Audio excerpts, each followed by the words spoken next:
these, I mean, if you look at those incidents, would we say that that's endemic to Europe nowadays? Or would we say that that can be, would we say that those things can change in regions over time? Like, it's not stuck in a region, it's more of a mode of thought that sometimes gets associated. And we're very wont to look at a moment in time and say, that must be how that region is. When we oftentimes forget we were that region acting that way.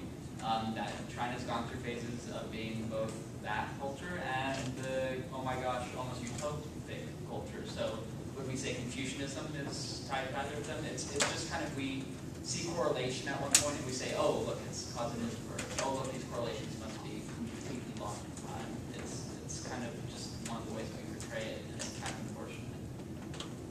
Yeah, and one point about the oil, you said that countries, that's really caused by the oil, the gender inequality. Countries with more oil have more gender inequality.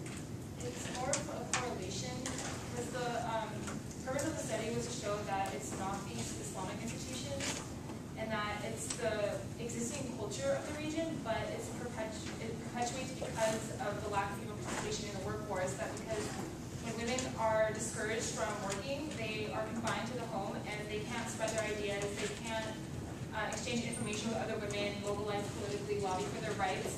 So there's no progress to be made, but when women have access to their income, they become more independent, they're less subservient to their male counterparts, and they're able to fight for their rights and progress in society. So like, it's oil that inhibits them in one of these countries because it discourages them from entering the workforce. Because the oil industry is all men work. The oil industry, not women. Well, you also. Because the oil industry, it encourages retail and construction and those non-traded sectors of government that women in most areas of the world do not participate in. Women, it's more common for women to work in the traded sector, which is in exports and industrialization, things like textiles and garment making. That's the most common job for women in the working world. So when there's oil in their society, those kind of sectors of the economy are discouraged.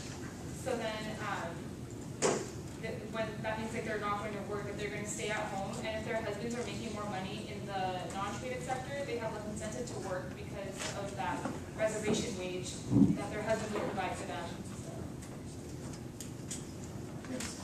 Actually, if I could say something about that. So part of what I was trying to say was that I believe that that's incorrect. I understand that when you look at places that are trying to harness oil, they probably are catered to men, but that doesn't mean that women can't do the same job. If you or any of you have seen the movie North Country, it was actually a true story about a woman who worked in a coal mine, and she was treated far less than men, and they pretty much just told her that she couldn't do the work, she wouldn't be able to do anything, and they kept treating her like dirt, trying to get her out of there.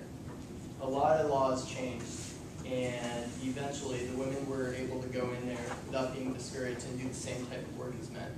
So I don't necessarily believe that the oil industry is not allowing women as much as it's just gender inequality that hasn't been addressed yet. Do you have a question? Yeah, so you believe stereotypes scare the women away from stereotypes of the work? Yeah, and I guess the point that I'm trying to make is I think it's something established before. It's something that exactly, that women can't do the work, but that's not necessarily true. I think it's just something that's been developing for thousands of years. It leads us to believe that, which is a misconception. Women are just as strong as men. Women can do the same work. And to drive that home, think of the computer industry. Computer science took its first advances from females. There's actually some fun textbooks you can read that say that computer science is the realm of women because they have patience and motherly virtue towards the programming codes and yada, yada, yada. And now what do we think of computer science today? You know, like geek males or whatever. You know, so the thing that they started is something that wrested from them because it's where the money was. They went and they said, oh, well, no, it's Bill Gates, who, by the way, has never programmed anything, or Steve Jobs, who was even less intelligent. No, the week before he died, the guy that actually invented C++, but, you know, like, that didn't matter, obviously. So, like, you know, anyways, they basically stole an industry from women, and now women are in a lot of biosciences, and I can guarantee you in about 10 years, we'll be pretending that they don't belong there too.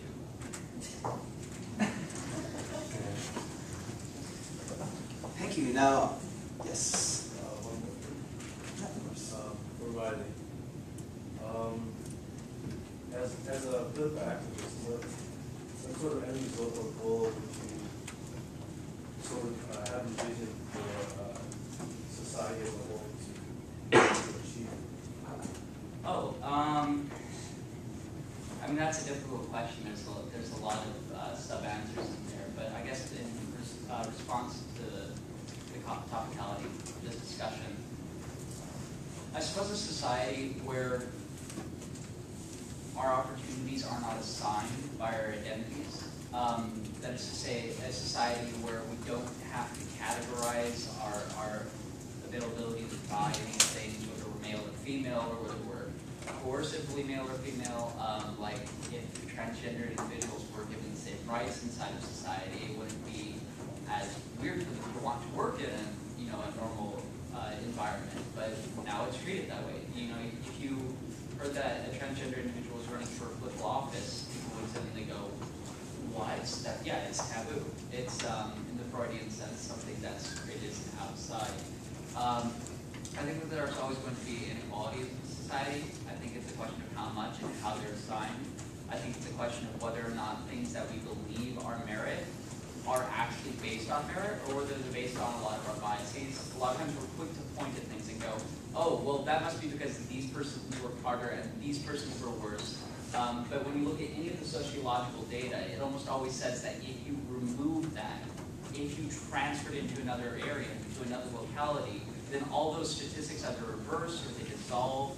If you go to Europe, it's not like transgender individuals or women are something like genetically different. They're just given the opportunity to work to their full extent, and you suddenly see them equalize in society. So I guess where we could actually pursue merits without pretending that society's descriptions are what merits are, because they're not. And I think that undermines not only us as individuals, but undermines the society as a whole, when we're willing to write off a lot of really good talent based on things like skin color, gender, whether or not somebody's cis or trans, whether or not somebody's straight or gay. We pick anything and everything just to try and create another, and I don't think that that's beneficial for anybody at the end of things. So your value is basically equity, helps to promote economic health. Yeah, and it helps to promote quite a few things: technological development, technology that's not put towards certain effects. We tend to put our tech in this country towards certain ends as compared to other places in the world.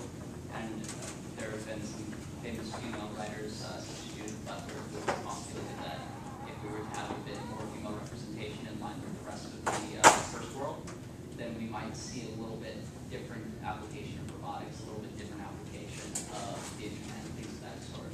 So, patriarchal societies and homophobic societies are oftentimes also societies that like to censor the internet. They're oftentimes societies that like to design things like the Zarbon. So we have to question: does that help us as a group, as a people, and do we really want to go down it? And to add on to that, most successful corporations, I can use the Fortune 500 as an example, but I'll specifically use Deloitte, which is one of the top big four accounting firms that manage the books for a lot of companies and governments. They have incorporated in their hiring processes different mechanisms to make sure they retain women in their company, and they're actually one of, I don't know what the ranking is, but they're definitely huge out there. They're definitely the top 3 for that first. And that also goes for African Americans, LGBT people, and other minorities that have Asians as well. And I also happen to have some statistics to go off of his last point that there's a direct link